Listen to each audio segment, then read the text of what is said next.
Praise the Lord. ഒരിക്കൽ കൂടെ ക്രിസ്തുവിൽ ഏവർക്കും സ്നേഹ വന്ദനത്തെ അറിയിക്കുന്നു.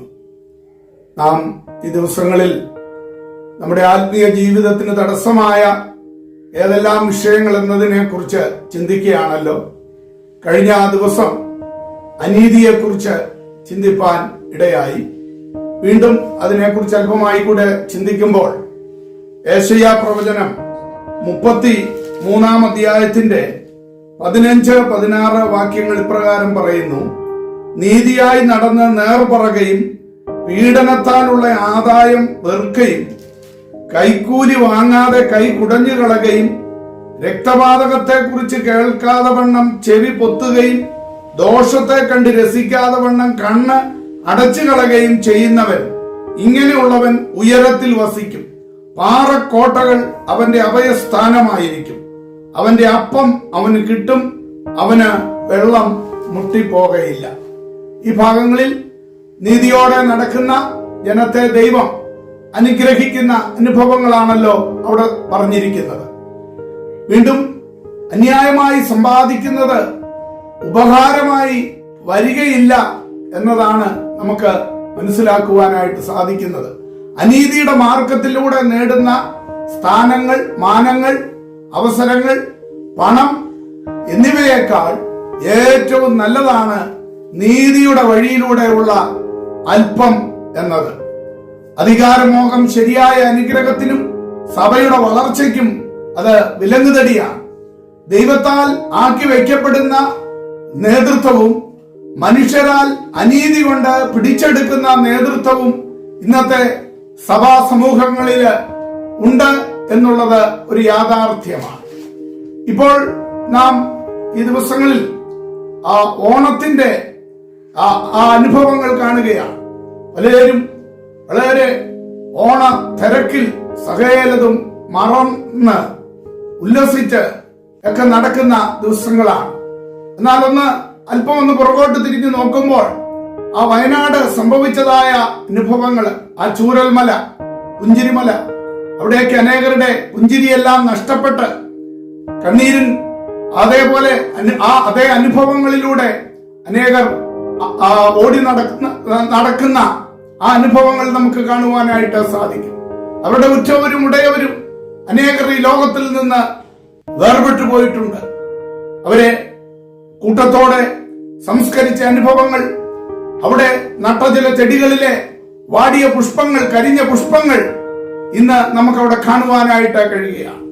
അപ്പോഴാണ് മറ്റു പലയിടങ്ങളിൽ നൃത്തവും ആഘോഷവും, അതേപോലെ ചിലയിടങ്ങളിൽ ചിലർ രോഗികളായി, സ്വന്തം ഭാര്യ പോലും ക്യാൻസറിനോടോ അല്ലെങ്കിൽ അതേപോലെയുള്ള രോഗത്തോടോ മല്ലടിച്ച് ശരീരം പഴുത്ത് വൃണമായി കിടക്കുമ്പോൾ ചില ചെറുപ്പക്കാരന്മാർ മറ്റ് പരസ്ത്രീകളുമായി നൃത്തം ചവിട്ടി കുഴഞ്ഞാടുന്ന ചില അനുഭവങ്ങളൊക്കെ ചിലയിടങ്ങളിലെങ്കിലും കാണുവാൻ കഴിയുന്ന ചില യാഥാർത്ഥ്യങ്ങളാണ്. ദൈവം മിണ്ടാതെ ഇരിക്കിയാൽ അവിടുന്ന് അനീതിയുള്ളവനെന്ന് ധരിക്കരുത്. ദൈവം കീറിക്കളയുന്നതിന് മുൻപ് അങ്ങനെയുള്ളവർ മടങ്ങി വരേണ്ടത് ആവശ്യമാണ്. ന്യായവിധി ദൈവഗ്രഹത്തിൽ ആരംഭിക്കുവാൻ സമയമായിരിക്കുന്നു എന്നാണ് ദൈവവചനം വിളിച്ചു പറഞ്ഞുകൊണ്ടിരിക്കുന്നത്.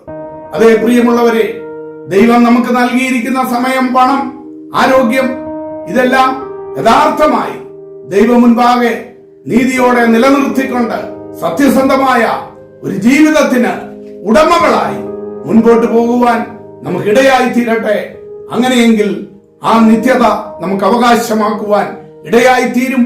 അപ്പോൾ തന്നെ കഷ്ടവും ദുഃഖവും വേദനയും അനുഭവിക്കുന്ന ജനത്തിന്റെ നടുവിൽ അവർക്ക് വേണ്ടുന്ന ഉദവികൾ ചെയ്തുകൊണ്ട് നീതിയോടെ നമുക്ക് ജീവിപ്പാൻ ഇടയായി തീരട്ടെ. മോഹത്തിന്റെ തേരിലേറി പോകരുതേ, ലോകത്തിന്റെ വീതിയിൽ വീഴരുതേ. മോക്ഷത്തിന്റെ മാർഗം ഞാൻ തുറന്നു തരാം, സ്വർഗത്തിന്റെ തോണിയിൽ തുഴഞ്ഞു നീങ്ങാം. അലയരുതേ, ഉലയരുതേ, ദിശയറിയാതുഴലരുതേ.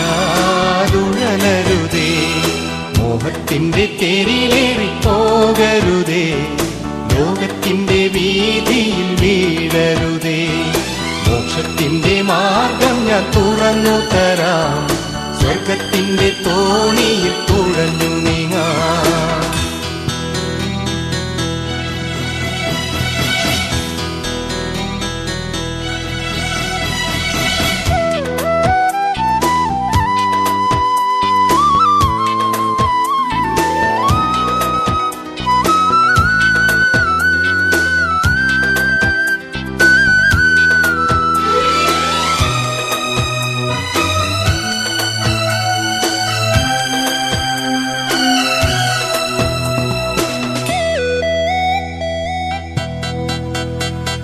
കാറ്റടിക്കും കടലിളകും ഭയമരുതേ പതരരുതേ. തോണി തന്നമരത്ത് മയങ്ങുന്നവൻ യേശുവല്ലേ വിളിച്ചുണർത്താം. കാറ്റും കടലും അവൻ തടുക്കും, ദ്യോവിൻ തീരെ അവൻ അണയ്ക്കും. കാറ്റും കടലും അവൻ തടുക്കും, ദ്യോവിൻ തീരെ അവൻ അണയ്ക്കും. ദ്യോവിൻ തീരെ അവൻ അണയ്ക്കും. മോഹത്തിന്റെ തേരിലേറി പോകരുതേ, ലോകത്തിന്റെ വീതിയിൽ വീഴരുതേ. മോക്ഷത്തിന്റെ മാർഗം ഞാൻ തുറന്നു തരാം, സ്വർഗത്തിന്റെ തോണിയിൽ തുഴഞ്ഞു നീങ്ങാം.